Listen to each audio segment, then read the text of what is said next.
Hey everyone, I'm JimClassic, and you are watching Geekin It. So, some of you who might watch my show on a regular basis know that I am a fan of Transformers.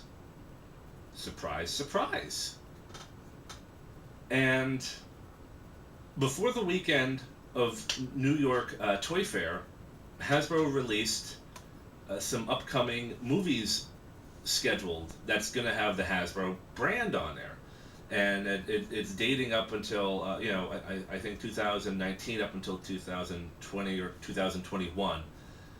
And apparently, the Michael Bay Transformer movie series has kind of been quietly removed from the roster.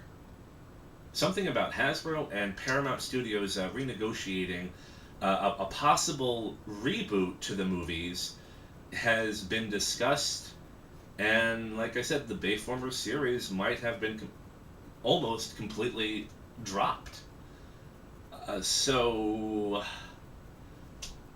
yeah, the Transformers movies, or in their current format, are gone. It's been canceled? Possibly. It seems so. And I'm actually not really complaining. Probably the biggest possible reason for this announcement has been the last two Transformers movies, Part 4, which is Age of Extinction, and Part 5, which came out in 2017, The Last Night, both underperformed, with The Last Night probably doing the absolute worst out of all the movies. Correction. According to Wikipedia, Transformers Age of Extinction grossed about $1.104 billion at the box office. However, the movie was panned by critics for being poorly directed, no surprise there, and having terrible writing.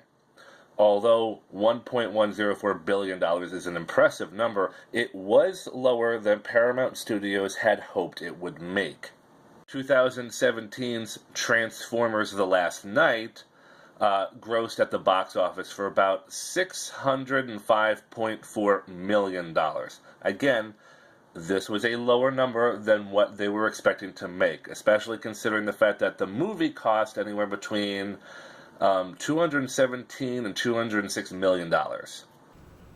I've never really spoken about the Michael Bay Transformers movies on the show before, though I've been meaning to, and I have to say this news is kind of a bit mixed for me. I am not a fan of Michael Bay's Transformers movies, or let's just call it Bayformers for short. That's definitely a name that is circulated amongst the fandom. The Bayformers really has been a topic of controversy pretty much since the beginning in 2007. For 10 years, the Bayformers has caused a great deal of infighting among the fans, and especially on the web forums. Sometimes it gets nasty in these discussions. I mean, it's either you're a fanatic who loves Bayformers and the movie can do no wrong, or you're a G1er who is like, oh, he doesn't like the movies because it's not blocky G1, and it's like, no, that's funny. Anyway, I'm bringing the drama in here. This is exciting. No,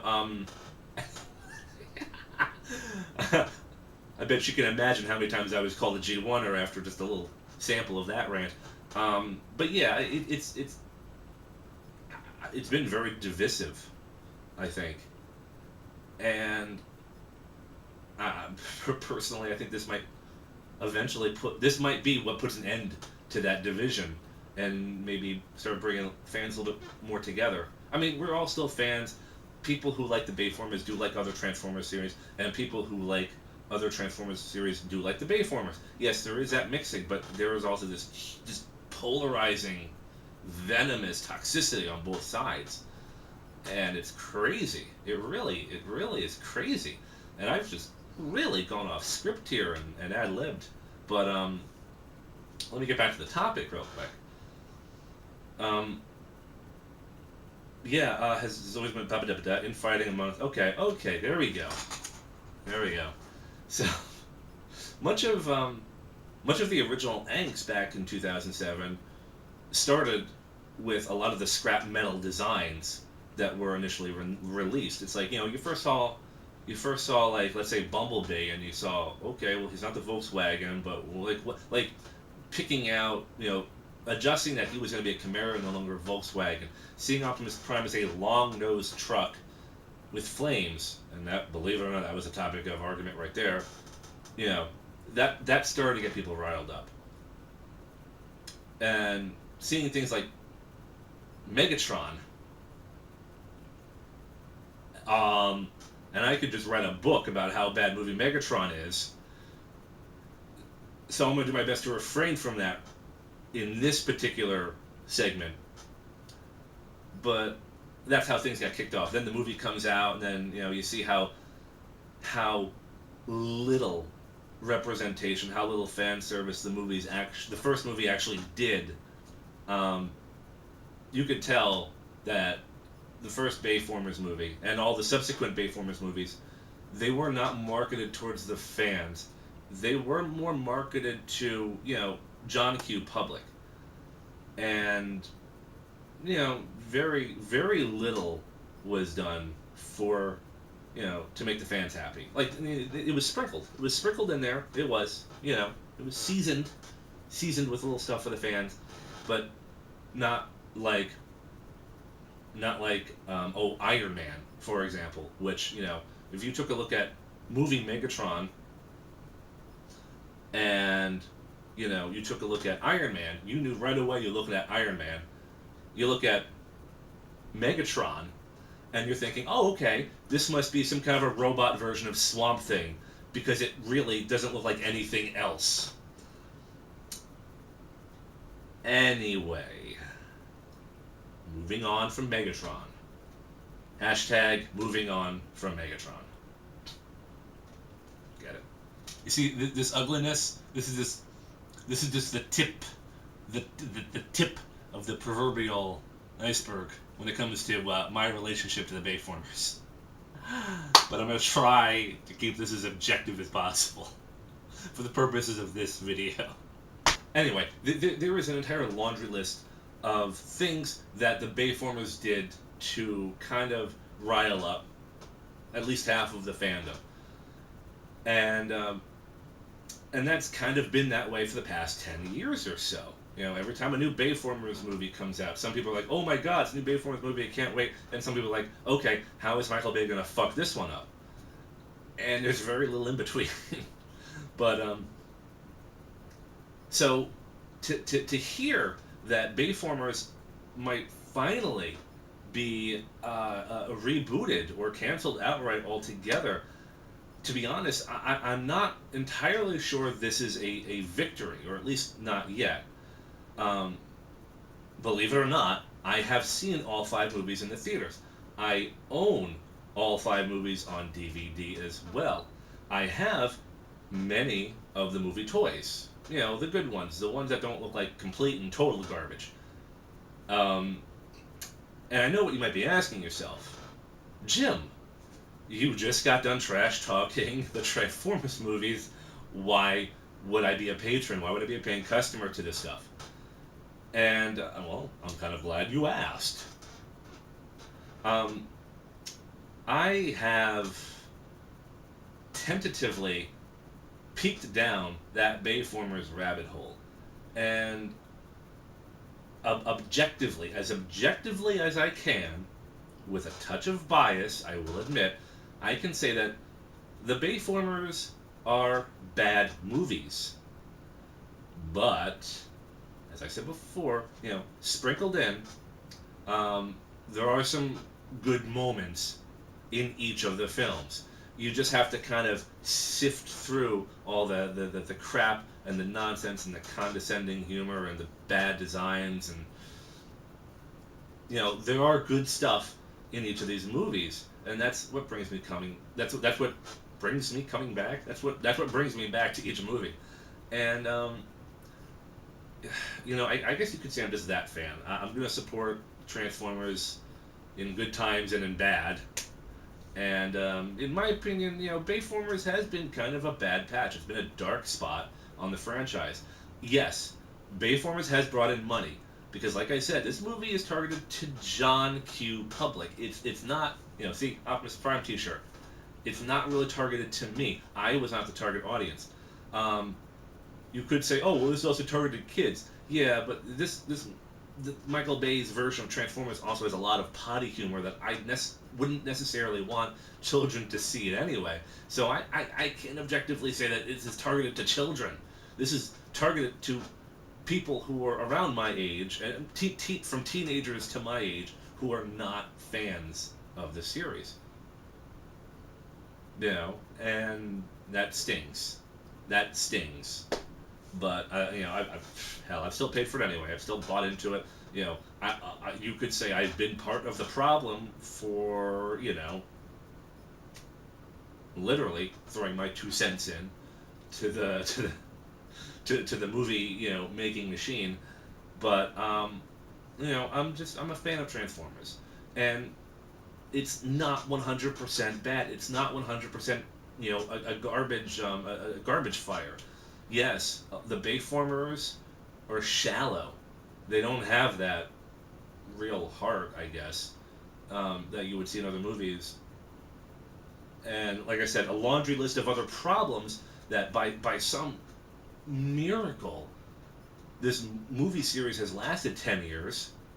Um, I'm rambling now. I don't know what the end of my thought process is here. It's just, you know, I go there sometimes because what other Transformers movies are there other than the 1986 movie? And it's a good format to see giant effing robots fight it out. Optimus Prime is one of those designs I don't mind. Bumblebee is something you learn to grow on, and some of the other Transformers are fun to watch. It's just you don't see enough of them, and you don't learn anything about them. They're not people in these movies. They are special effects, and that's all they really are. I'm rambling again. Well, I'm not rambling. I'm just ranting. But but yes, they have their problems, and yes, I've still paid money to see these movies, so I've perpetuated the problem. Let's move on. So I'm not going to go into the little sprinkles of brilliance that I mentioned earlier. Not for this video. I am planning on making videos regarding the Bayformers. Just in-depth videos, just not right now. But one positive is, they have brought in a lot of money. The third Bayformers movie, Dark of the Moon, I think that brought in over $1 billion. And I think that was the only one to bring in about $1 billion. But that brings in a lot of money. And over the past 10 years, it really has helped out also with the toy sales, which has inspired Hasbro to not only make decent and in some cases excellent movie figures, and I'm looking at you, Revenge of the Fallen Leader Class Optimus Prime, but also a lot of that money has also helped bolster the Transformers Classics toy line, which started in maybe 2005 and evolved into Generations, Reveal the Shield, Combiner Wars, Titans Return, and the current toy line of Power of the Primes.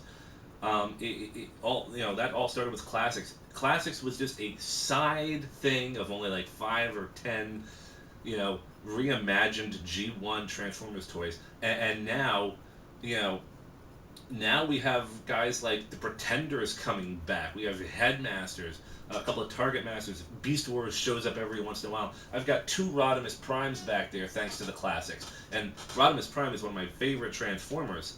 It's just the movie money has really helped out with bringing Generation 1 kind of back to life on a certain way. Even though G1 might never fully make it into the movies again, it's really helped out making some decent decent toys, decent for the most part. From excellent to decent, occasionally crap, but you know what I mean. That money has not really gone to waste. So I mean, I guess that's a really big positive for the Bayformers. That's their for me, yeah, that's the one nice thing I can say about them. Again, I plan on going into Bayformers in depth at a later time. So this is all just the tip of the iceberg stuff. I just kind of wanted to, get my thoughts out there for, what I think about this being rebooted. There's no indication how it's going to be rebooted, if it will really be rebooted, or what's going to happen. They just made the announcement. They kind of backpedaled a little bit. I'm going to have links at the bottom, but yeah, it looks like Bayformers might be finally dead, and I say good. It's been a long time coming. Hopefully, if we do get other Transformers movies out there, I hope we get a director that actually cares about the source material and is willing to put the time and the effort into making a good movie. We'll have to see what happens. Now, there is a side note. The Bumblebee solo movie, which is directed by Travis Knight, which is supposed to come out in December of this year, is apparently still slated to come out, even though they're saying Bayformers has essentially been canceled or on hold or whatever they're saying. The Bumblebee solo movie, the only spin-off to the main Bayformers line, is still going forward. Now, there are some rumors that this might transition into the reboot. Like, the Bumblebee movie might just reboot the whole thing, and the other 5 movies we can forget about, or this is Bayformers' last hurrah. Now, we know very little about the Bumblebee movie. So, right now, it's still too early to tell, and they're kind of being tight-lipped about it, for the most part, with the exception of a little bit of information and hints. What we do know is that the movie will take place in 1987, and that Bumblebee is going to be a VW bug again, which is kind of cool. I hope they do it. Hope they have some fun with this. A 1980s movie, period piece, Transformers. I think this is what a lot of people were hoping for the 2007 movie, and were disappointed about. We'll have to see how this plays out. It is kind of refreshing to see a Transformers movie going forward without the meddling of Michael Bay to muck things up. And right now, there is another possibility, another theory floating around that if the Bumblebee solo movie does well, the whole concept of rebooting Bayformers might be off, and Transformers 6 might still proceed. If Bumblebee flops, then I think definitely, without a doubt, Hasbro, Paramount, maybe if they're still involved, will do a reboot of Transformers. And we'll have to see if there's any real life left in it come December. I'm not particularly psyched about the Bumblebee movie, but I'll watch it. I'll see if it's. I'll see what happens. Anyway, that's all for me. I'm JimClassic, and you've been watching Geekin' It.